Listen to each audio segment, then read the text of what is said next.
We still moving this thing, processing as fast as we could today. I got some more information for y'all. This is Judea Black, on behalf of Shalom L'Chaim, purified drinking water. They got us out there. Shouts out to the 12 tribe, don't claim land, and none of our name. All right, but we stand for Israel and we stand for Palestine. So one thing, man, this whole channel's gonna equal up to something eventually. Anyway, check out the mortars. You can check them out. The link is not in the description. The email is in the description. So hit the email to get a first look at what the items are. How about that? Judea Black, Shalom L'Chaim, purified drinking water. Cue that music I like. I'm a material slave, trying to polish this ball and this chain, cause I don't think twice. Just keep it out of my sight there. Oh, bitch, don't kill my vibe. Oh, bitch, don't kill my vibe. From the halls of Montezuma to the shores of Tripoli are the beginning lines from the United States Marine Corps hymn. And the Tripoli that's mentioned is the largest city in today's Libya. The hymn was written sometime after 1867, and these lines commemorate two of the Marine Corps' most famous battles. The Halls of Montezuma, referring to the Mexican-American War of 1846 to 48, and the Shores of Tripoli refers to the battles the Marine Corps, along with the U.S. Navy, fought with the infamous Barbary Pirates, who terrorized the coast of North Africa, the Mediterranean Sea, and indeed a large part of Europe for 3 centuries. The Barbary coast of North Africa stretches from eastern Morocco to Tripoli, just under 1,000 miles. The name Barbary has nothing to do with barbarians. Barbary is the anglicized version of Berber, the native non-Arab peoples of the region. The Berbers had been famous warriors and raiders by land when they and their allies decided to take to the sea in the late 1400s and early 1500s. Many of the Berber tribes were joined by refugees, both Muslim and Jewish, who were either fleeing or being forced out of Spain, as the Spanish, under Ferdinand and Isabella, carried out the Reconquista, the reconquest of much of Spain after 7 centuries of Arab-Muslim rule. The trade of countless nations flowed across, around, and out of the Mediterranean, and the Barbary pirates wanted their piece of it. Spices, gold, gems, and much else from the Middle East and India were carried over the waves of the Mediterranean. So were food items, wine, raw materials, and much else from Europe. The ships carrying these goods were one of the prime targets of the pirates. But the most lucrative good wasn't pepper from India or frankincense from Persia, it was human beings. Slavery had existed in the Mediterranean basin since before the time of Rome. During the Roman expansion, people from all corners of the empire were enslaved. Franks, Germans, Slavs, Greeks, various people from the Balkans, Africans traded to Rome by Egypt, Jews from Israel, and more. Some of the richest people in Rome and the Gothic and Arab empires which followed it were slave traders. Many Viking raiders grew rich and powerful from the treasure they hoarded trading slaves. Slavery was common in Europe, the north coast of Africa, and the Middle East until relatively recent times. In the 1500s, the Ottoman Turks expanded along the North African coast. Due to distance and the fiercely independent nature of the Berbers and others, however, Ottoman control of the Barbary coast was nominal. As long as the people there recognized the Ottoman Sultan as their overlord and gave help when it was asked, the Turks left the people of the coast alone. One of the many interesting things about the Barbary pirate is that, as time went on, many of them were not from the region. Many were Europeans, acting much like today's mercenaries, looking for adventure and a quick buck. Unfortunately, what they were mainly looking for were other human beings to sell into slavery. At first, the Barbary Pirates confined themselves to the Mediterranean basin. This was done out of necessity, because for more than a century, the ships that the Barbary Pirates traveled in were galleys. You might be familiar with the galley. In virtually all movies about ancient Greece and Rome, the ships you see are galleys, powered by slaves rowing their lives away. Though some of these movies and some Roman galleys did have sails, these were basic square sails. They weren't the main source of the ship's propulsion. They just added speed when the wind was right, for the ancients lacked the technology and the knowledge to tack into the wind.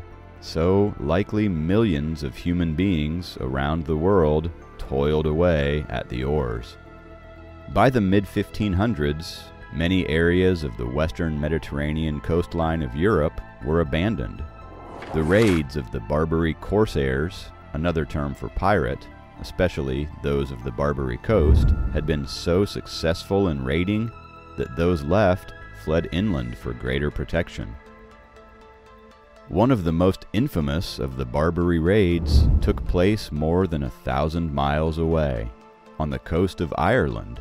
In 1631, the Barbary corsairs landed on the coast of Western Ireland and, during the night, raided the village of Baltimore, taking dozens of slaves. The village remained empty for decades. It would have been foolish for the pirates to raid the Channel coast of England or look for rich, slow-moving merchant ships there, but English ships trading off the coast of France and in the Mediterranean were prime targets. In the 7 years between 1609 and 1616, the English lost 466 ships to the pirates. That is a huge number. It not only shows the size of the English merchant fleet, but the size and activity of the Barbary pirates. And when you stop to consider that English ships were not the only ones seized, you have a group of very skilled, very rich pirates. Before we tell you more about who many of the slaves were who were taken by the corsairs, let's stop for a moment and explain what happened to them. For able-bodied men that were seized, a life of hard labor awaited. This could mean working in various mines along the Barbary coast, which borders the Sahara Desert. You understand. Thirsty work, to say the least.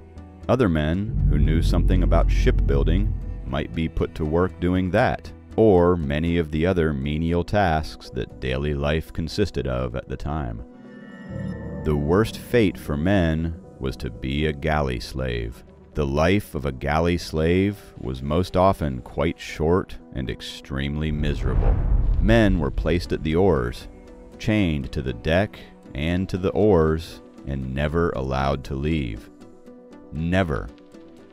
That meant that in addition to rowing everywhere, and often being beaten or whipped by the crew while doing so, the enslaved rower would take his meals at the oars, and meals likely consisted of fish remains and rotting vegetables.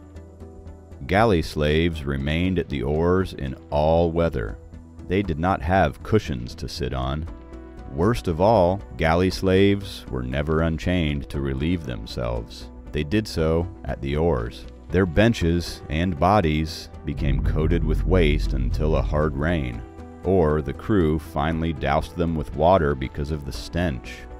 As you can likely imagine, the constant friction of their skin on the oars, their feet on the deck, their buttocks and thighs on the benches meant that the slaves often had open cuts and/or raw skin. In turn, this meant widespread infection, fever, disease, and death. It also meant gangrene and maggots eating away at you while you were rowing and being whipped. Though it takes place in Roman times, the epic movie Ben-Hur illustrates well the life of a galley slave. Not only was the life of an enslaved rower miserable, it was also, at times, filled with terror. Though by the 1500s galleys had started to carry smaller, primitive cannons, their existence depended on getting within grappling distance of their foes and pulling their ship towards the enemy. All the while, the slaves sat and waited while combat took place around them, and if that was not enough, if the ship went down, so did the slaves, chained to their benches. People who take slaves are not generally moral people. In the overwhelming number of cases, slavers throughout history took surrendered and captured enemies, raided lands nearby, and/or bought slaves of many different races and ethnicities.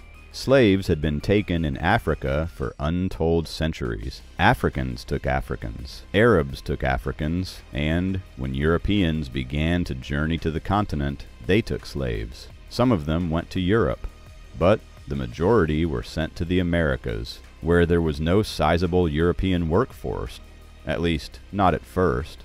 The story of slavery in the United States is a long and complicated one, filled with notions of racial superiority to justify the practice of capturing and breeding millions of people for centuries. There are a number of unusual things about the Barbary Pirates. They were not just Berbers. In their later history, many were not. No, in addition to the Berber captains were Arabs, Turks, Dutch, Greeks, and even a number of cases like that of Jack Ward, an English Barbary pirate in the early 1600s. One famous pirate was an Arab Muslim woman named Sayyida al-Hur, who became governor of a district of Morocco and was later the wife of its sultan. At a time when Muslim religious tolerance exceeded that of Europe, even a small number of Jewish men became pirates.